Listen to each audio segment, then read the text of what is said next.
It's a film about asylum seekers and music, and it's not necessarily a topic that people enthusiastically jump at, but the music softens the message of the story. And we're very lucky we have some very famous artists who agreed to be in the film. Can you name a few of them? Yeah. Missy Higgins, John Butler, Archie Roach, Dan Sultan, Ganga Jang, Robbie James, lead guitar. Welcome to Justice Matters, the podcast inspiring a world where everyone belongs. I'm your host, Tim Buxton. Hey there, friends. Welcome to the podcast.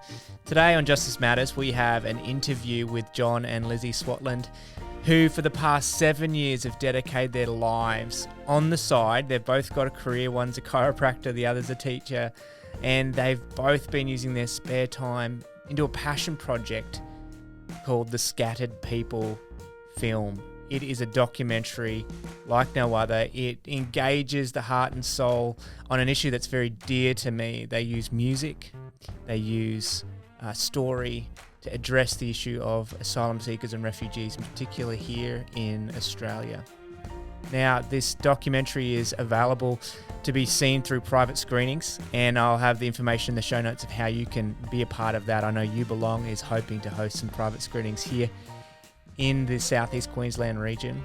But there's so many ways you can learn about that film and obviously, hopefully, get the chance to watch it. It's been featured at a few film festivals around the country, and it's definitely, you're going to hear a lot of bit about what the film's about and hopefully ways you can get involved. And I do want to draw your attention to, as well as You Belong, which is an organisation that's dedicated to empowering refugees to thrive, not only here in Australia, but we've got a huge announcement that we've gone international, and you can learn more about that and the projects and the things that we're going to be doing overseas where the need really is the greatest.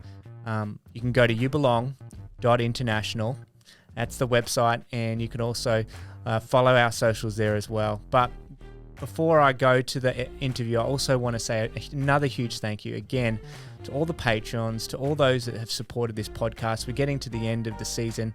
We're wrapping things up. We hope you have had a great Thanksgiving if you're listening from the US, and as you enter into the holiday season, just know that there is so many opportunities to make this world a more beautiful world for everyone to live in. Thanks for joining me this season and this year.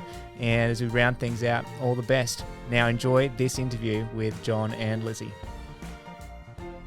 John and Lizzi, thank you so much for meeting up with me again. Last time we met at a coffee shop with my beautiful wife, and it felt like just yesterday. Mm-hmm. But it felt like I was meeting an older version of ourselves. We just felt like just wonderful, wonderful couple, and went away just so inspired by your journey, and can't wait to hear and share it with us. So welcome to the podcast. Thank you. Thank you for having us, Tim. Yeah. Also inspired about you too, because I heard about you through my school where I work. Oh, really? And when James Nelson told me about what you had done and where you'd lived, that just totally went home, I said to John, we've got to meet this guy. Yeah. So he was very enthusiastic. Yeah, I was. Yeah. And then when we spoke on the phone, I said, I feel like I've known him forever. Yeah. And so it was very easy to be with you and Sarah. It was lovely. So thank you. Oh my goodness, that was a hoot, wasn't it? That was so much fun, and it's only been, time's flown by, but it's probably been a couple of weeks now, and 2-3 weeks. Yeah, you've had a lot of things happening. You're here to not just talk about your labour of love for the past 7 years, a documentary called Scattered People that highlights the plight of asylum seekers and refugees and really inspires in a beautiful way, and we can talk a bit about that. But you've had a busy week with it, because it's been at where was it on Sunday? Sanctuary Cove International Film Festival. Yeah, we got an honourable mention in the end, and we had a screening on Sunday amongst a number of other films, and very warm and enthusiastic applause. So we really enjoyed. That was a great day. Yeah. Yeah, I mean, when to get that after years and years and years in an audience that you were kind of alluding to earlier, that was probably not necessarily the most, the most sympathetic towards refugees, maybe, or were you just wouldn't know the audience? It's a film about asylum seekers and music, and it's not necessarily a topic that people enthusiastically jump at, but the music softens the message of the story. And we're very lucky we have some very famous artists who agreed to be in the film. Can you name a few of them? Yeah. Missy Higgins, John Butler, Archie Roach, Dan Sultan, Ganga Jang, Robbie James, lead guitar, who's actually one of the Scattered People band. Katie Noonan. Yeah, and Baker Boy's in there. Some music from him. So where do you stop? I mean, that's, Michael Franti as well. Yeah. Do you know, I've always loved Michael Franti. He's an amazing humanitarian. I don't know if you know, a lot of people don't, but he's an American guy, and I loved his music years ago, and I was always dreamed about, ever meeting him, blah, blah. Anyway, while we were doing all these, sending out emails to see who we would like to have, never thinking they'd say yes, Missy Higgins, John Butler. And then we heard Michael Franti was actually coming to the Caloundra Music Festival. Yeah. So I just wrote an email to his manager, found out, obviously, with manager, and they said yes. So that's how we interviewed him. So I was but he's so tall. Yeah. He's about 6'5". He's got these huge feet that are always bare, which is a lovely story. He only has bare feet because was it Iraq? I think he went to the Middle East. He did a tour around the Middle East. He went to Palestine, he went to Jerusalem, he went to Israel, he went to the Middle East, Iraq, all those places, and he just took his guitar and he talked to people. He noticed he went to places where they had no shoes. So he said, right, I'm going to have no shoes. I'm going to be with these people. And they were playing soccer. He said that he loved soccer, so he was playing football, and these kids had no shoes and they were playing football without shoes on. So he said, right, I'll take my shoes off. And from then on, unless it's freezing cold, he always plays in bare feet. Oh my God. And I just love him. I think he's fabulous. So that was one of my... It kind of grounds you, doesn't it, when you have that kind of... I mean, whether you have no shoes or not, it kind of reminds me of the time I first went to Africa, and I went to Zambia, and we're working with street children, and one night we were out visiting these street children, and there they are sleeping on the ground. I went back to my hotel, and I was like, there's no way I'm sleeping in my bed tonight. Yeah. Of course, I come back to Australia, and I'm sleeping in my comfort in my bed, but there's that something grounding when you put yourself in someone's shoes like that, or no shoes, and you kind of walk a mile, right? Absolutely. Yeah. So I had the greatest, more respect for him in a way, and what he's doing and continuing to do just by bringing people together. It's a community, and as he says, building, we don't want to build walls, we build bridges and coming. So he's very much into community, and so a lot of the other artists are too. But it was just the fact that he was actually happened to be in Australia, and I really believe in the divine intervention, and so okay, this will do, and it just totally married up with us. It was great, wasn't it? Yeah, he was our dreamer. We always thought, wouldn't it be amazing? Because his famous quote is, music doesn't change the world, but it changes people, and people change the world. And, we heard him say this right at the beginning, and we thought, wouldn't it be great to have him on our video, our show, whatever that was going to be. Initially, it was only going to be a small video, but it turned into a 1-hour documentary in the end. And he was the icing on the cake as far as interviewees go. Yeah. And we love music festivals.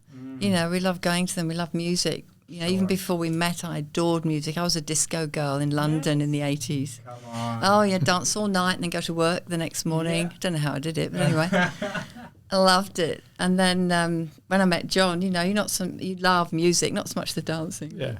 But you love the music. Well, rock and roll, that sort of thing. Yeah. Well, I love all the latest music. I love rap, sort of follow it all. Bit of Kanye West here and there.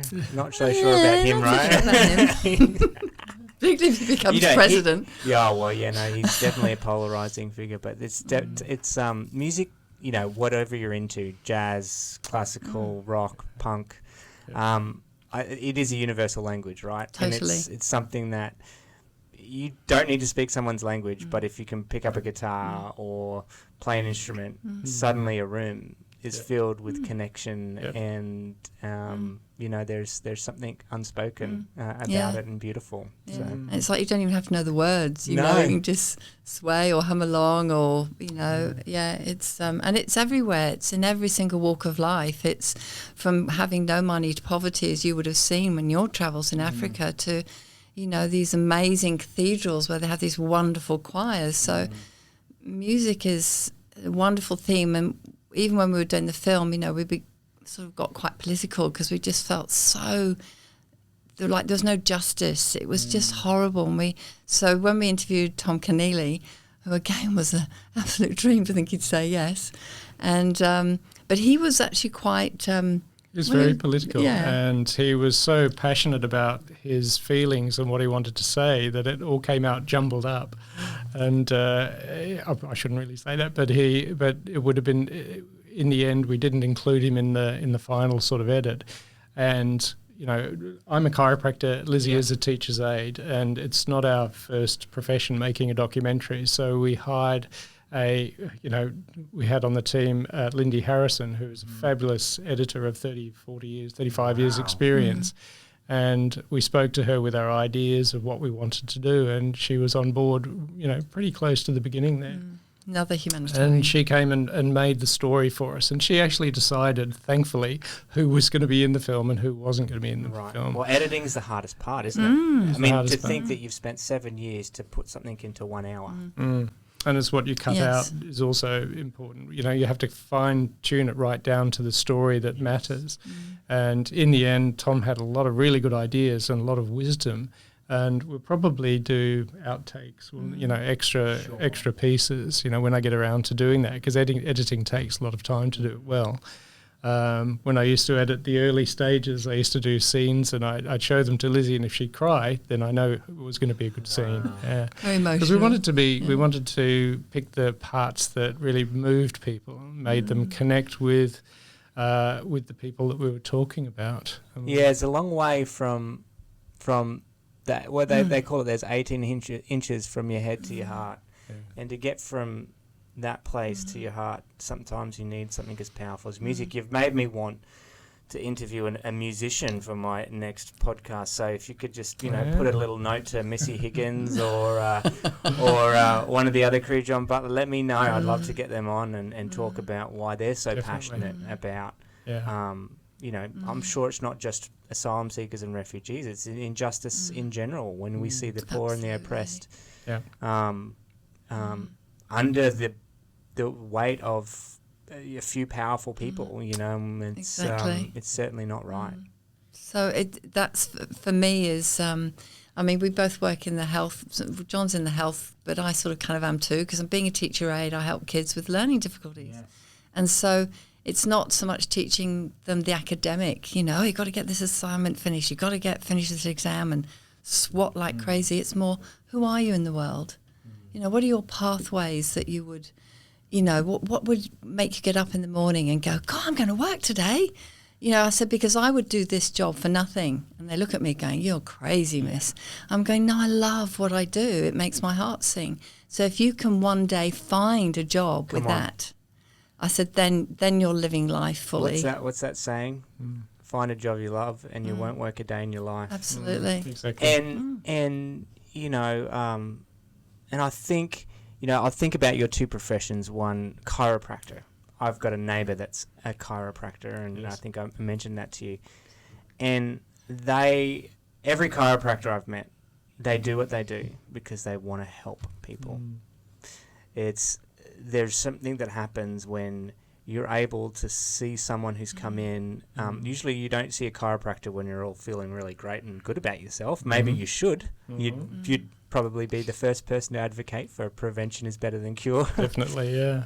Yeah, well, my story is I was, when I was about 8 years old, I wanted to be a stuntman. All through my childhood, I wanted to be a stuntman. So I rode bikes down hills and go-karts and rolled them at the bottom and all that sort of thing, and hurt myself a lot. But I dived into the shallow end of a swimming pool and I hit my head. And for about 6 months, I had terrible migraines every 2 weeks. I would have to go into a darkened room, vomiting, all of that sort of thing. And it was recurrent. And I was facing a life like this, and it was scary.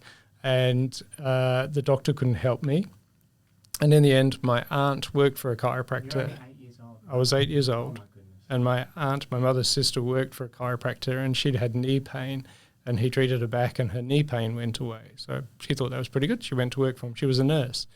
And she said, why don't you bring John along? He might have put his neck out or something like that. And so I went along, I had some x-rays, there was some trouble in my neck, I'd had like a whiplash injury, and down on the table I had one adjustment and then had no more migraines. To this day I've never had another migraine. I've had other headaches, I'm self-induced, but... self-induced, not from hard work, of course. Much, from hard work wine, and maybe. studying. Yeah. So and that's always that. From then on, that's what I wanted to do. And I played cricket and football, and I had sciatica, and cricketers back as well. Sure. And in the end, he was able to help me with a lot of those things. So I thought, this is what I want to do to help people this way. Yeah. But the way it connects with what we're doing now is that I've always been interested in healing and whatever healing is. And back then it was physical healing. Yeah. And then I explored sort of mental and emotional healing, through relationships and children and life. Yeah.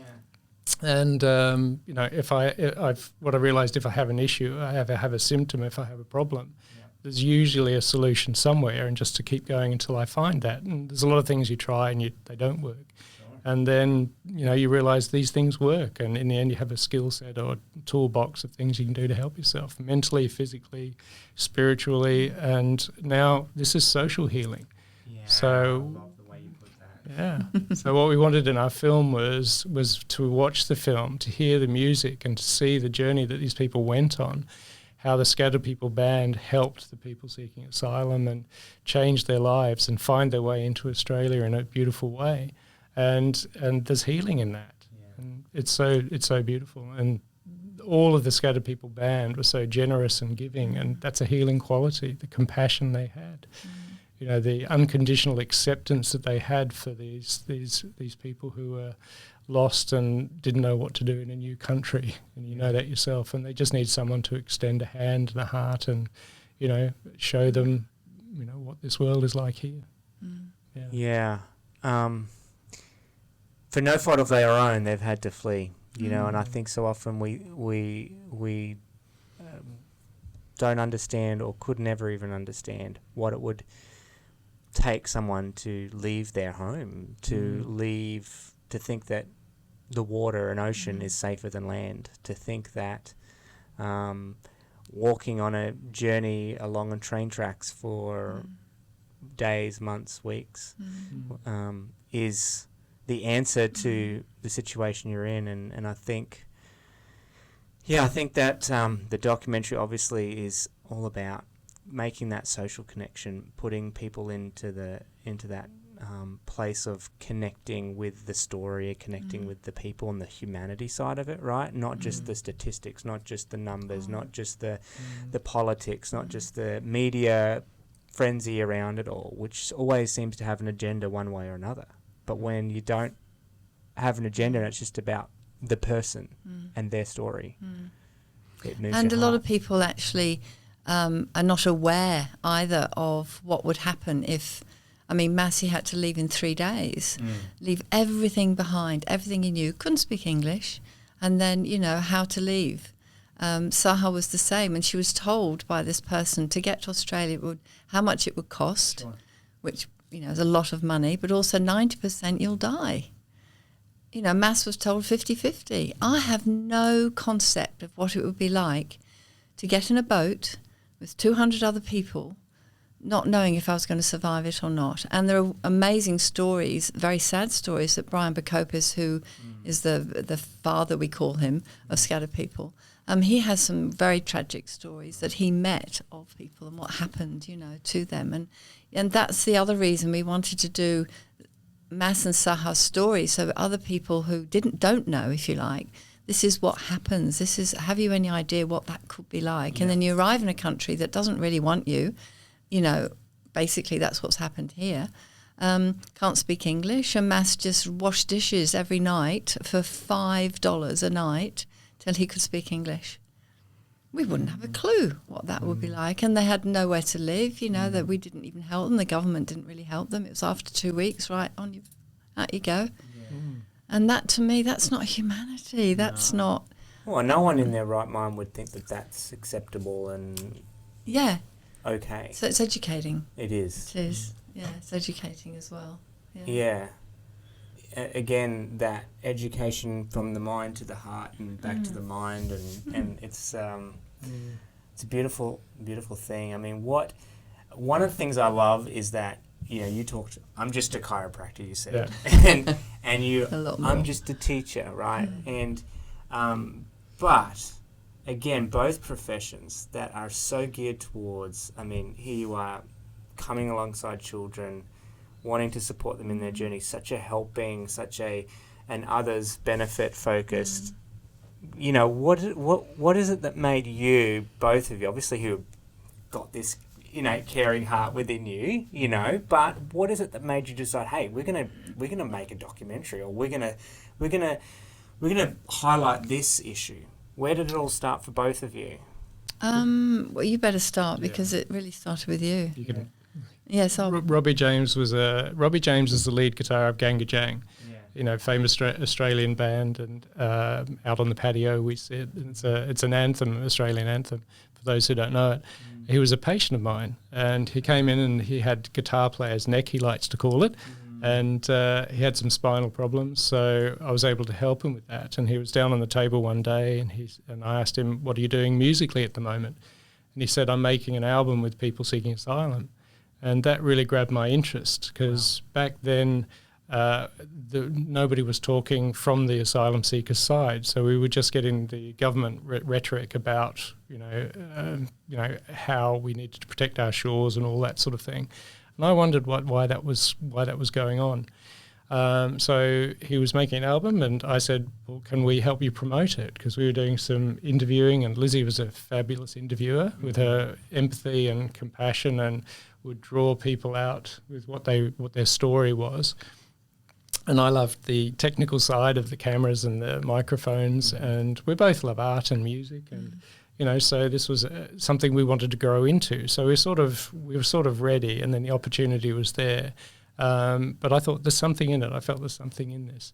And so we went around to Robbie's place and we interviewed Robbie, and that went for a couple of hours, I suppose. In the end, he said, I've got nothing to say, and it went for a couple of hours because he just kept talking, saying, but I want to know about it. He said, I haven't got much to say, 20 minutes? And we were going, yeah, thinking, you wait, and then 2 hours later he said, I didn't know I had that much to say. He was fabulous. Another beautiful soul, isn't he? Gorgeous man. And we only needed one interview for him for the whole show, really. He said it all then. And then we interviewed Saha and we interviewed Mas. We interviewed Mas first, and we interviewed him, and he told us about his journey, why he left Iran, and his journey across the sea into Indonesia, across the sea into Australia, and had the reception he got here. And we were driving home, and we were shattered because we couldn't believe that these beautiful people, and Sahar and Mas, the same experience. It changed our lives. We thought we really have to do something to help these people, where they've been so mistreated and so misunderstood, or so rejected, by us, our country. So, and we thought, you can't just sit back and say, let someone else fix it. We knew we had an opportunity here, and so what was going to be a 2 or 3 minute promotion of Robbie's album turned into a 1 hour documentary. And on the way home, I was just crying because I fell in love with Mas immediately. I fall in love with people a lot, but anyway, but he was so amazing. And after the interview, he started cooking lunch, and in the end, he became family straight away. It's just. We thought, gosh, where's all this? There's no that giving of, hey, here I am, and then to candidly tell us his story and some of the parts that I could feel were not. He didn't want to go there, and so we continued sort of filming. And then I just went back just a little bit, and then I remember him saying, "Do you know?" He said, "I haven't thought about this since I left." And I said, you don't have to talk about it. And he said, no, I want to. So it was healing for him too. And so it was an immediate sort of, right, what are we going to do? We hadn't a clue, but what are we going to do? We have to do something. So we just thought we'd do lots of interviews, and we interviewed the Scattered People Band, the story of the band. There's many interwoven sort of stories in the film, which makes it quite complex and watchable because it sort of trots along quite nicely and keeps people's interest. And the story, we didn't know what that was going to be, but we just kept on in that direction. Sure. And we just kept filming everyone who said yes. That's the process, right? Just keep going. And Yeah, it was very organic. It was, so we didn't know how or what we were going to do. But after we got all the interviews, then it was, what are we going to put between? There's nothing worse than just heaps of talking heads. Sure. So then it was being more creative, and then so we go out and start filming Scatter People Band playing and singing and so and landscapes. And you did some. Wow. John's really good with the camera. He did some great shots. It was all fun, but that was a fun part. Just being creative with that.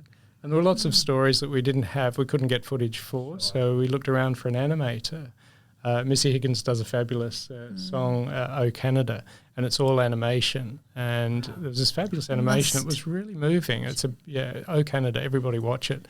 Makes you cry. And so we found out who the animator was, approached him, and he said, "Yes, I'd love to help you do what you're doing." We met him in Melbourne for a quick coffee, ended up having lunch, ended up meeting his wife and daughter, and we're friends. Yeah. I mean, he just totally said, "I want to do this." But, isn't that what's possible with everybody? Absolutely. To think that some people that are so completely different to us, if we just have the art of, I would say, holding space for people. What you did in your interview was not have an agenda and prod and pry, but you held space for somebody to actually share their story in a way they've never been able to share before. And when we meet people...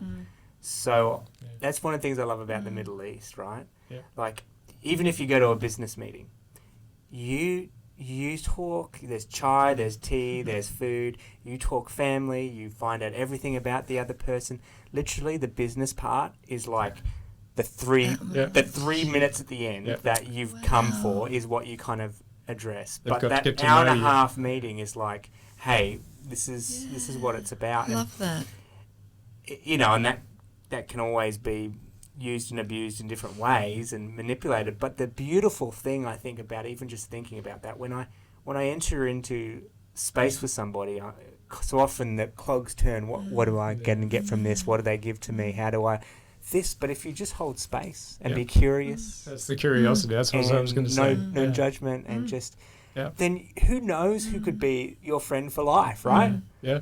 Exactly. Well, all of these people, people we've interviewed are, and because we just connected with them, and it's just they've taught us. They've taught us so much. For life, and we've only met twice. So. I agree with that. So many half conversations. We'll have to finish some of them. Yeah, I think so. Yeah, definitely. Yeah. There was another lovely story. We met this. There's a place called Romero Center in Brisbane, and it's where they help all these people seeking asylum and refugees, and they help with their visas. Yeah. Sourcing everything. They even got a little pantry. It's an amazing organisation. So we went there to do a bit of filming, a couple of people there, and then there was 2 beautiful young Sudanese guys that helped us carry all our equipment, because believe me, carrying all this, what you've got here, in a suitcase. It's heavy, man. That's all up. A microphone and a camera, they're not like featherweight, and the lighting and everything else. And the sandbags to keep everything down. Yes. Right. Oh, yeah, great. I'm glad we're not doing that anymore. Sorry, I was brought back. Not yet. No, it's fine. It's fine. So anyway, so this, yes, exactly. Yeah. So these 2 young men, just absolutely beautiful. So they helped us, and then after that, I obviously wanted to hear their stories and all of that, and again, very sad stories. Anyway, we invited one of them to come and visit us. We kept in contact with one more than the other. The other one was a little bit shy. And this lovely young gentleman, he actually was living in sort of a room under someone's house, didn't go out. He was too scared to go out because, again, we weren't looking after him. And he went to Romero Center so they could help him with visas and things like that. So I said, would you like to come and see us? So he said, oh, yes. Okay. Anyway, put him on the train, and he came down to the Gold Coast. And we met him from the station, and we spent the day together, and our other daughter was with us at that time. And we took him 10-pin bowling, took him for lunch, then we went to the beach.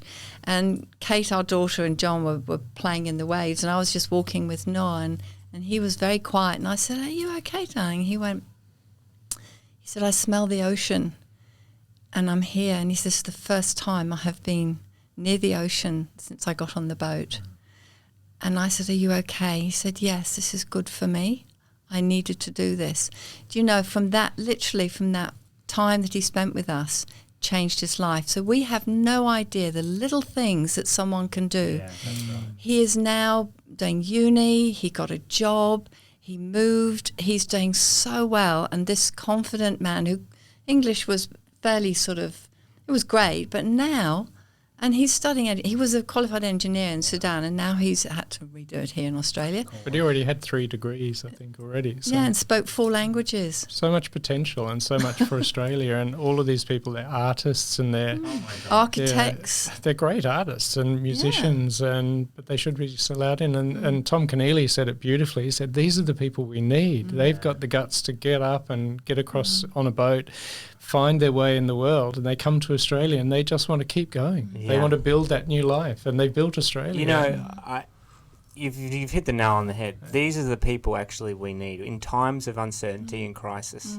when the world is upended, as we've seen. We want them in our Who corner. are the people that have shown resiliency when you've lost everything, when uncertainty comes your way, and have found a way and made a way to get to wherever they've got to? These are the ones. You know, I've kind of had the privilege of sharing at a TED Talk recently, and the theme was from refugees to waymakers. You know, and redefining the term of a refugee or a displaced person, which they've called people on the move, as this all-encompassing term. And I thought, well, that's not good enough. They're not people on the move. They're finding a way. They're making a way. They're waymakers. And these are the people that we need to lead us and to teach us. They're the brilliant ones. They're the creative ones. They're the integrous ones. I mean, they have integrity. We don't look to them and think, oh, these are people with incredible integrity, but they are the ones to teach us what it is to have courage, which is the greatest form of integrity, to do what is right even when it's difficult.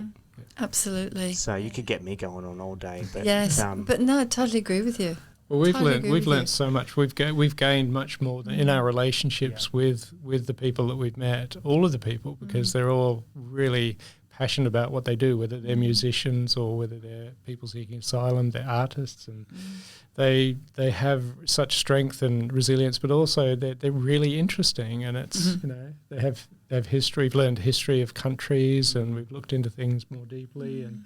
It's not just a passing thing, you know. It's we've always wanted to learn about the world, and this has really helped us. As we've gained so much, we've learned how to make a documentary. You know, we've gained. You know, So we've been much given more. so much as a result of it. Yeah. And their generosity as well. Every single person that we either interviewed or met, or, do you know, even in the film industry, we had no clue. And so we go to all these big, what would you call them, conventions and down in Melbourne, learning more about the craft. Everyone was so supportive. So tell us about your film or your documentary. Oh, wow, that sounds interesting. Tell us about yours. And there's one amazing lady, Rebecca Barry. She's a great director, producer, and she actually said, we have to have documentaries. This is the truth to get out there, because we can't trust the media anymore unless you get the ones that we know about.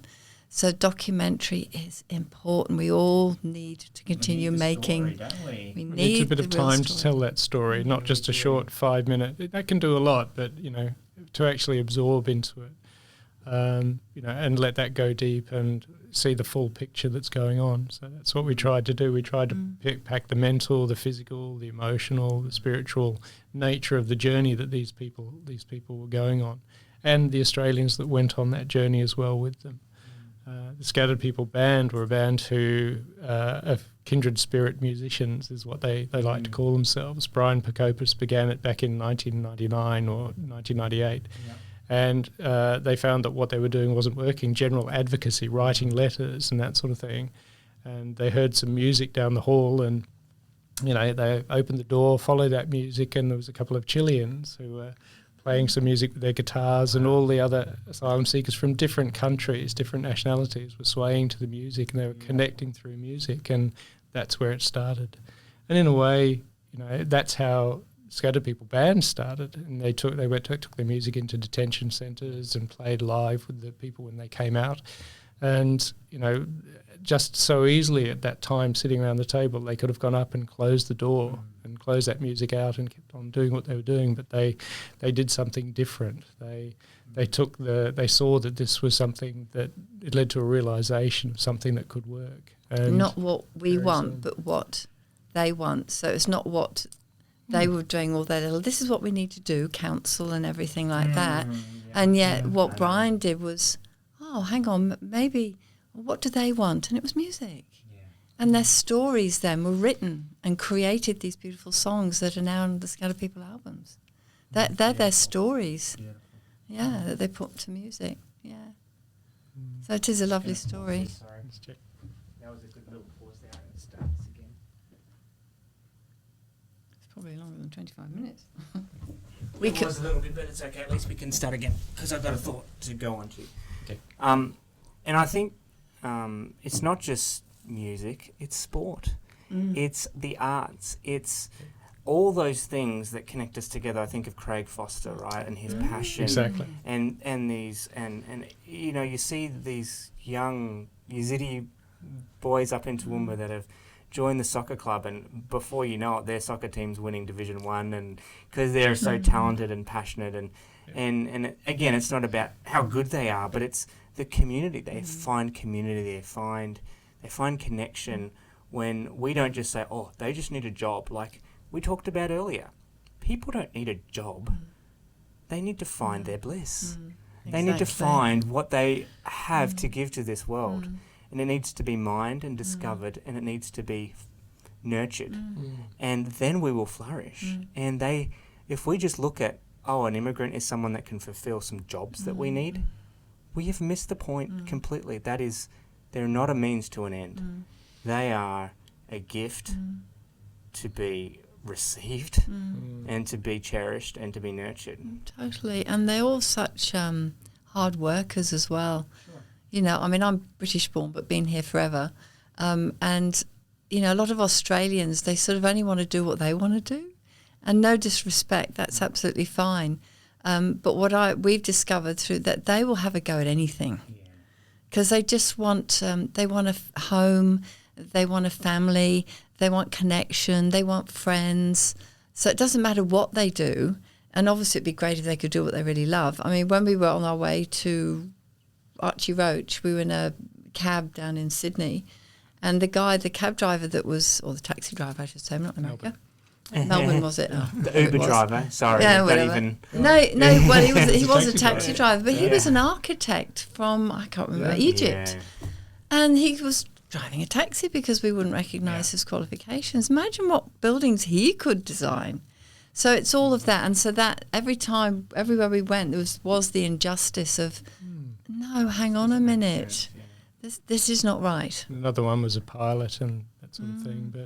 But I think it's also the way the Australian government in particular, and it's not just one side or the other. They've both been responsible, haven't they? Yeah, and it's, if we can look at the whole person and instead of just the economy, we've become an economy, not a community. We need to go back to being a community. We need to be have projects that nurture people socially and bring people together. At the moment, it's quite divisive. A lot of the conversation, the way it's framed, the way it's put, it's all dividing people. So we need to find ways, have a government and have leaders who can use words that bring together, like the Nelson Mandela's. Not that we'd get one, we could do in Australia. The Martin Luther Kings, you know. Absolutely. I have a dream, inviting people into a better story rather than calling people out. There's something to be said for true leadership that does that. You're right. I love that, what you said. Yeah. We've become an economy. We've become an economy, and we need to go back to being a community. Yeah. That's not my idea, but it's just something that I've grabbed, and I've said that's... Well, who's got an original idea? We've all borrowed it from somewhere. It's a great idea, yeah. And it needs to be highlighted, I think, for sure. Love it. The leadership is a really important thing, and I think we've had a lot of failures in Australia recently, and using the asylum seekers as a political pawn, which started with John Howard back at the Tampa crisis, and then since then the cat was out of the bag, and everything have been used ever since. And for political points to scare Australians. Well, it's happening again right now in Belarus and the Poland border. It's happened. Yep. It's happened in Pakistan, Afghanistan border there. there's apparently thousands and thousands a day going back into Afghanistan from Pakistan, and whilst at the other end they're trying to flee and get out, and only just recently, Turkey and Greece have had their, I think 400 Afghans just made it to the island of Greece, and Greece has now built like 38 million euro refugee camps that look more like concentration camps, to be honest. They're like these concrete barbed wire processing places, and it just,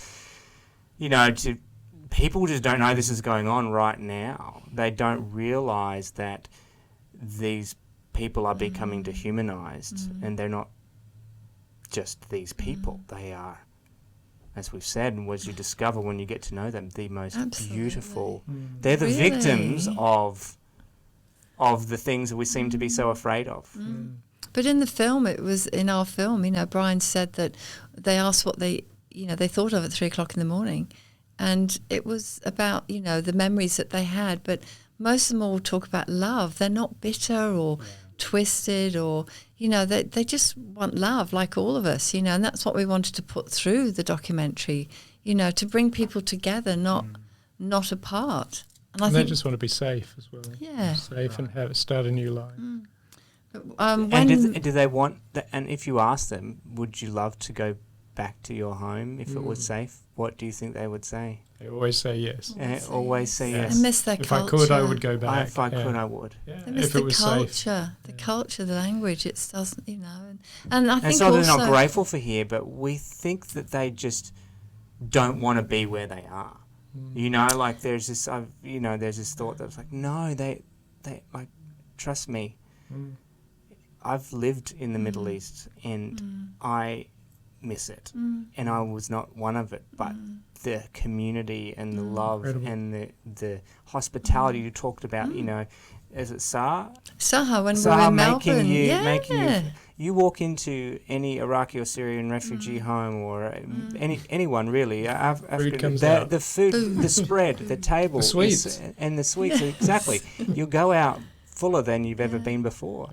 And, we kind of like someone knocks at our door and we don't know who they are, and we're like, peer through the screen door, like, what are you doing here? Like there's something that we so lack in our sense of community, right? Yeah. That they have to bring to our way of life. And they live in their own communities dotted around, in our cities or whatever, because of our lack of wanting to include them. So then they get vilified, on the news saying, all these things happening in Sydney.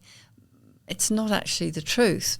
They stay in their communities most of the time because majority of us, sadly and unfortunately, don't welcome them and think, not like me, that horrible, I hate it. But it's our leaders that create that environment, exactly. I think, and that's why I come back to that all the time. I mean, we've given you a book called Humankind, which I would like to recommend to everybody because it's about the essence of it is that as in our human nature, we want to communicate, we want to connect, we want to be with other people. We're gregarious, and generally, if we're given the opportunity, with two people who are open, we'll get on. We'll work things out. If we can hold space for one another and allow that magic to occur, right? Yeah. When all the men were Manus, and I, through various organisations on, would you believe, Facebook, dear Facebook.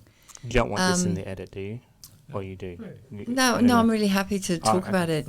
And when I actually met, if you like, through Messenger, these men that were desperate to talk to people in Australia or anywhere, really. Anyway, cut a long story short, we met. There were so many of them. I had to, being so busy with the film, with school, I had to sort of just break it down. Eventually, there was one particular man, his name's Imran, it's a common name, it's fine. And he was on Manus, and he was actually phoning me when they were invading there, and because do you remember the story? They barricaded themselves in because they were going to be moved to this other place. Facility. And he was saying, please help me. And I was crying. What could I do? So eventually, long story short, was we kept communicating. Eventually, they all got sick like they did in Manus, and they were brought to Australia. And he was in Melbourne in hospital. And then eventually he went to MITRE. And it was his birthday, and we decided before COVID that we'd go and visit him in MITRE. And that brought me undone, because it was like going into a prison camp. It was absolutely appalling. And we weren't allowed to take anything in there, even though I got this birthday cake. It had to be sealed. We had, how many pages did we have to fill out? It's about a 12 pages every time you want to go into any detention centre, whether it's Brisbane, whether it's Melbourne, and the people who go in to just meet these people and just give them someone to talk to, they have 12 pages every time. And if they get something wrong, they get rejected. So to the whole process, we were determined to do it, and we did. And we were only allowed an hour, and I weren't allowed to take anything in, not even a bottle of water, nothing. And they only allowed me to take in the birthday cake, because I basically pleaded. And Imran, first time we met him, he said, no, is it okay? And he was very humble with these guards that were not very nice. And we sat and we talked. But, and we went to see him again another time. We took our daughter with us, Kate, as well. And so again, but it was, they weren't allowed to go outside. It was, then they were moved to the hotel. So we went to MITRE, then they were the hotel. They weren't allowed to go outside. So imagine being stuck in a hotel room for a year. I mean, it's been 3 of them to one room, no fresh air. All the windows, sealed, and they had this funny little gym they were allowed to go to in the morning, which was all enclosed again, no fresh air. And that made me realise, wow, we are totally dehumanising these people that have done nothing wrong. They just wanted to be safe. Just fled for their life. Yeah. Just wanted to be safe. Yeah. If that's how we welcome the stranger, if that's how we welcome the foreigner, those in seeking refuge, right? I mean, you have a guest that comes to your house. I mean, my wife made me mow the lawn the other day. We had some friends coming over. You get the nice food out. You get the nice plates out. You welcome them. Yes. You make them feel like they're having they're an honoured guest, right? Absolutely. And more so somebody that has gone through what they've gone through. More so somebody that has, experienced the trauma that you and I would never could even relate to. How much more should we open the floodgates of welcome, of kindness, as you alluding to, Even letting more people into the country, Yeah, I mean, we don't have all the answers. We had 10 questions that we took around to all our interviewees and asked them, and at the end we said, well, what's the solution? And Benedict Coyne was a Australian Lawyers for Human Rights president at that time. And he said, look, I don't have the answers, and there are intelligent people who have. They just need to be given the forum and the opportunity to work things through. Well, do you know who probably have the answers? Yeah. I think they do. Yeah. And it comes back to like us thinking in our position what they need, what they want, and not recognising that the solutions to the problems that they're faced with are within them. If we would empower them and give them the voice and the dignity. I've discovered that wherever I travelled throughout the Middle East, North Africa, and some of the trainings I did is we would sit down with local community leaders, and we wouldn't be like, here, what we have to teach you. We just use the Socratic method and just ask them questions. And they'd realise, it's one of the most successful, I remember, seminars I led for a few days with a group of leaders in Elminia, Egypt, which was the capital of the Muslim Brotherhood at the time, and had police escorts for the whole time we were there. Couldn't even move. But these beautiful, humble community leaders. You know what their takeaway at the end of those few days we spent with them? We don't need America. We don't need the West. We have everything we need here. All the resources we need are here. And I'm like, you go away thinking, wow, like if. When we talk about finding answers, they hold them, and I think it's beautiful when we give and when we see, like, not as refugees, as people to help, but as people to be our teachers, as to people to be. There's a mutual exchange, right? Yeah. they've got the answers to solve some of Australia's greatest problems. You know, another friend of mine is, I've probably shared this before on the podcast, but she's lost her leg, and do you know who is the leading prosthetic surgeon? Is an Iraqi refugee who came by boat, and he's developed developed this, and they've become close friends.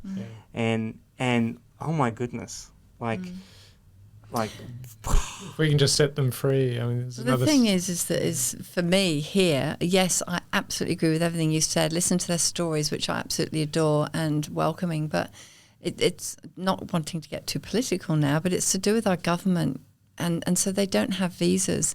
Do you know, we did a screening at UQ, and there was this beautiful Iranian woman there, and she's part of, she came via Romero Center, where I talked about before, and she was telling me about when she came over here with her 2 young sons, and now they are 14 and 12, something like that, and she showed me her phone, and she said, here's my visa, not allowed to study. Her boys are intelligent young men. They are not allowed to study. They're not allowed to go to college or university unless she pays international fees, which there's no way they could. Yes.